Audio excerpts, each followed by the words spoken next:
Hi guys, कैसे हैं आप लोग। फर्स्ट ऑफ ऑल तो मैं आपको वेलकम करता हूँ आपके अपने YouTube channel the training time hospital hotel and facility management में।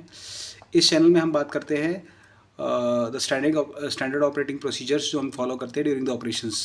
ठीक है, इसमें आपका फैसिलिटी और हाउसकीपिंग डिपार्टमेंट मेजर रहता है। ठीक है, इसके अलावा भी हम चीज़ों को डिस्कस करते हैं लाइक आपकी सेफ्टी हजार्ड्स एंड फैसिलिटी में जो भी अपनी यूनिट्स यूज़ की जाती हैं टू रन स्मूथ ऑपरेशंस। ठीक है, उसमें आपका बहुत कुछ हो सकता है like air conditioners, STP plants, ठीक है, एयर प्योरीफायर्स और about the housekeeping as well in terms of front desk as well in reception.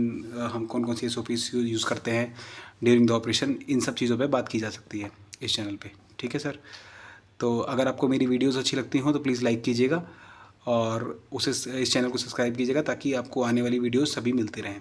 ठीक है, तो आज हम बात करने जा रहे हैं मटेरियल डाटा सेफ्टी शीट। ठीक है, बेसिकली ये शीट है क्या, इस बारे में हम डिस्कस करेंगे। ये शीट क्यों बनाई जाती है इसके बारे में डिस्कस करेंगे और एक इंसिडेंट के साथ सोचेंगे कि भाई ऐसी शीट अगर नहीं होती तो पर्टिकुलर होता क्या। ठीक है, तो मैं बताता हूँ आपको मटेरियल डाटा सेफ्टी शीट होती क्या है। ये एक शीट होती है जो कि या तो मैनुअल हुई हो सकती है या फिर एक प्रॉपर कंप्यूटराइज रिकॉर्ड भी हो सकता है जो कि प्रोड्यूस की जाती है बाय द प्रोड्यूसर। ठीक है, जैसे कि कोई आइटम है जिसका जो एक कंपनी के द्वारा बनाई गई है तो वो कंपनी उस पर्टिकुलर आइटम का प्रोड्यूसर है। ठीक है, तो उसके द्वारा या तो वो शीट बनाई जाएगी। ठीक है, या फिर जिस पर्टिकुलर बंदे ने उस पर्टिकुलर केमिकल या फिर पर्टिकुलर मशीन या जो भी इक्विपमेंट वो है पर्टिकुलर आइटम उसको ख़रीदा है, इंपोर्ट किया है, उसके द्वारा वो शीट बनाई जाएगी। तो मटेरियल डाटा शीट एक मैनुअल होता है जिसके जो उस पर्टिकुलर केमिकल को, ठीक है, जो हजार्डियस केमिकल है उसको हैंडल कैसे करना है, उसको यूज़ कैसे करना है, अगर कोई इंसिडेंट हो जाता है, इफ एंड बट हो जाती है तो उसमें प्रिकॉशंस क्या क्या यूज़ करने हैं। ठीक है, और उसका ट्रेनिंग मैन्यूअल होता है कि भाई किस तरह से इस पर्टिकुलर आइटम को यूज़ किया जाए ताकि इससे कोई प्रॉब्लम ना हो। ठीक है, तो बेसिकली आपके लिए मतलब मेरे हिसाब से ये टॉपिक छोटा सा क्लियर हो गया होगा। इसका हेडिंग कि भाई मटेरियल डाटा सेफ्टी शीट है क्या। ठीक है, ये बनाई जाती है या तो प्रोड्यूसर के द्वारा या फिर बनाई जाती है उसके इम्पोर्टर द्वारा। तो जितने भी हजार्डियस केमिकल होते हैं, जैसे कि हजार्डियस केमिकल में आता है जो आपकी बॉडी को हम हार्म पहुंचा सके। ठीक है, या फिर ज्वलनशील हों, जल्दी से आग पकड़ जाएं। ठीक है, या फिर एनवायरनमेंट को नुकसान पहुंचाने वाले हों। ठीक है, इस तरह के जो केमिकल्स होते हैं उन केमिकल्स को की हैंडलिंग में एक प्रोसीजर और प्रोटोकॉल पूरा प्रॉपर यूज़ होता है ताकि वो किसी को नुकसान ना पहुंचाएं। ठीक है, और अगर इन केस नुकसान पहुंचा भी दे तो हम उस पर ओवरकम कैसे करें ताकि वो चीज़ों को ज़्यादा ना हार्म करें।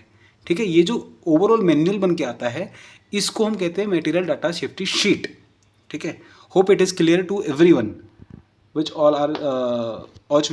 all will be going to see this video।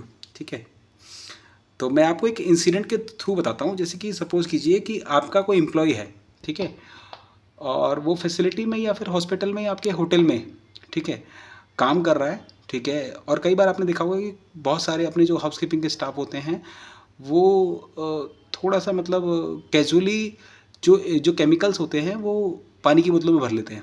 ठीक है, पानी की बोतलों में, ऐसी प्लास्टिक की बोतलों में जिस पे कोई रैपर नहीं होता, जिसका मतलब कोई हेडिंग नहीं होता, मतलब हेडिंग यानी कि ब्रांड नहीं लगाया होता उसने, मतलब एक कह सकते हो कि आप उसका कोई नेम बेंच मार्क नहीं लगा रखा होता उन्होंने जिससे पता लग सके कि वो केमिकल की बोतल है या फिर क्या है। तो वो प्लेन रॉ बोटल्स में कई बार भर लेते हैं। ठीक है, अब मैं बताता हूँ जैसे कि राम एग्जाम्पल के लीजिए, राम एक अपनी कैडी तैयार करके उसमें वो क्लीनिंग कर रहा है और उसने पानी की बोतल में कोई ऐसा केमिकल भर लिया जिस पे कोई कलर नहीं है, जिसका कोई कलर नहीं है। ठीक है, लाइक आपका थिनर एग्जाम्पल लीजिए आप, थिनर, जैसे कि थिनर का कोई कलर नहीं होता है, एकदम प्लेन इन वाटर टाइप होता है। कोई इतने में आया, या फिर कोई एयर फ्रेगनेंस का कोई केमिकल है जो कि जिसमें कोई कलर नहीं है, मतलब सिर्फ उसकी स्मेल ही स्मेल है और कोई कलर नहीं है। ठीक है, तो इतने में श्याम आता है और राम को बोल देता है कि राम आपको सो एंड सो सर ने बुलाया है और आप चले जाइए। तो श्याम जाने से पहले राम को बोल कर जाता है कि भाई अब मैं तो जा रहा हूँ, ठीक है, आप मेरी इतनी हेल्प कर दीजिएगा कि मेरा इतना एरिया बचा हुआ है, इसकी आप थोड़ी सी क्लीनिंग कर देना, तब तक मैं वापस आता हूँ। ठीक है, अब वो चला जाता है आप देखिए, सपोज कीजिए एक बंदा तो चला गया, जिसने हैंड ओवर दिया था वो दूसरा बंदा सोचता है कि यार मैं एक काम करता हूँ, जब तक आ रहा है वापस ये राम, तब तक मैं एक काम करता हूँ, क्लीनिंग शुरू कर देता हूँ, ठीक है। तो वो क्लीनिंग शुरू कर देता है, इतने में उसे प्यास लग जाती है, ठीक है। तो वो सोचता है यार पानी तो रखा ही है, मैं पानी पी लेता हूँ। कौन इतनी दूर नीचे पानी पीने जाएगा? पानी का जो एयर कूलर लगा होता है वो नीचे लगा हुआ है फर्स्ट फ्लोर पे, और काम चल रहा है थर्ड फ्लोर पे, ठीक है। तो अपना वो उठाता है उस बोतल को और पी लेता है। थोड़ी देर में उसको रियलाइज होता है, जैसे वो 2 सिप ले लेता है ना, मतलब मोटे मोटे गट्स ले लेता है, एक तरह से ग्रुट्स में अंदर चले जाते हैं, तो वो रियलाइज़ करता है कि यार मैंने पानी नहीं पिया है, ये पानी नहीं है, ये केमिकल शायद मैंने पी लिया है। तो इन केस उसको क्या करना चाहिए? सबसे पहले तो उसको अपने सुपरवाइज़र को इन्फॉर्म करना चाहिए, ठीक है। उसका काम कंप्लीट हो गया अगर उसने अपने सुपरवाइज़र को इन्फॉर्म कर दिया है, ठीक है। उसके बाद सुपरवाइज़र को क्या करना चाहिए बेसिकली? सुपरवाइज़र को सबसे पहले तो उस पर्टिकुलर एम्प्लॉय को ऐसे एरिया में ले जाना चाहिए जहाँ पे प्रॉपर वेंटिलेशन हो। मतलब ऐसे किसी एरिया में काम कर रहा है, सपोज करो किसी बंद रूम में काम कर रहा है वो, ठीक है। तो उसको ऐसे एरिया में ले जाओ जहाँ पे वेंटिलेशन हो, ताकि उसको मतलब सफोकेशन फील नहीं होनी चाहिए, ठीक है।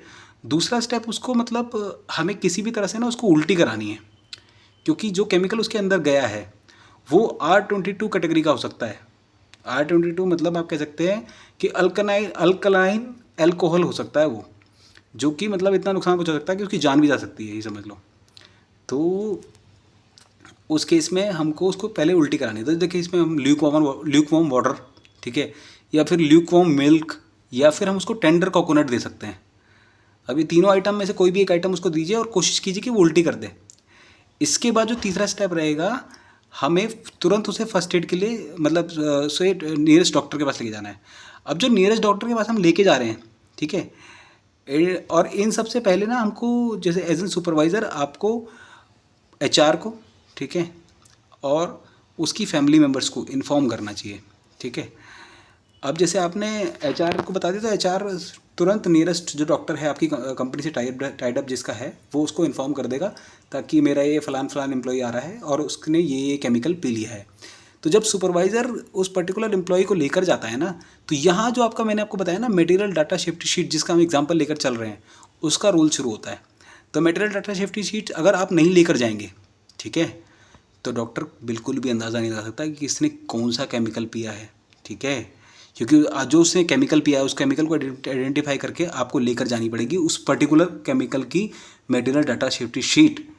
तो उससे डॉक्टर अंदाज़ा लगाएगा कि इसमें कौन सा केमिकल इसने पिया है, क्या उसका pH लेवल था, क्या उसके हार्म्स थे, क्या उसका मतलब बनने का मैनुअल था, ठीक है, जिससे कि उसको क्या एंटीडोट दिया जाए जिससे कि उसकी बॉडी पर रिएक्शन जो हुआ है वो ना हो, ठीक है। क्योंकि यहाँ पे ना जैसे आप कभी आपको सांप काट ले, तो डॉक्टर्स के पास फिर भी कोई कहते हैं ना कि एक सिंगल एंटीडोट होता है, जिससे कि भाई वो बैक टू बैक उसको दो ना तो चीज़ें क्लियर हो जाती हैं कि आपको हार्म नहीं होगा, उस पर्टिकुलर एक ही एंटीडोट से काम चल जाएगा। बट यहाँ केमिकल में ऐसा नहीं होता है, अलग अलग केमिकल का अलग अलग एंटीडोट है, समझ लो, ठीक है। आर ज़्यादा एल्कलाइन ले लिया है तो उसका अलग है, न्यूट्रल लिया है तो उसका अलग है, और ज़्यादा एसिडिक अगर पी लिया है तो फिर उसका अलग है, समझ रहे हो। अलग अलग नेचर का अलग अलग केमिकल होता है, और अलग अलग नेचर के केमिकल के हिसाब से हमें अलग अलग ही एंटीडोट यूज़ करने पड़ते हैं। तो यहाँ हमारी मटेरियल डाटा सेफ्टी शीट काम आती है, और ये हर पर्टिकुलर होटल में, हॉस्पिटल में, फैसिलिटी में केमिकल्स के साथ ही लगी होती है। केमिकल जैसे हमारा केमिकल डिस्पेंसर ये लगा हुआ है तो उसके ठीक ऊपर लगानी चाहिए, हमको लगानी भी चाहिए। अगर material data safety sheet in case हट जाती है तो हमको दोबारा उसको क्रॉस चेक करते हुए, जब हम अपना एरिया चेक करते हैं तो उस शीट को दोबारा लगाना चाहिए, क्योंकि ये इंसिडेंट कभी भी हो सकता है, और अगर किसी को पता नहीं है ना इससे कैसे लड़ना है, तो उस पर्टिकुलर एम्प्लॉय की जान भी जा सकती है, ठीक है। तो ये सारे प्रोसीजर करने के बाद ही एक एम्प्लॉय बच सकता है हमारा, ठीक है। जो उसके अंदर हार्म होने वाले होंगे वो उसको हम बचा सकते हैं। तो होप आपको ये टॉपिक ना मेरा क्लियर हुआ होगा। मैं अपनी तरफ से काफ़ी मेहनत कर रहा हूँ ताकि आप लोगों को चीज़ें पता चल सकें, अपने टाइम से टाइम निकाल कर आप लोगों के लिए निकाल रहा हूँ। तो प्लीज़ एक लाइक कर दीजिएगा अगर आपको लगे तो, ठीक है। Thank you so much.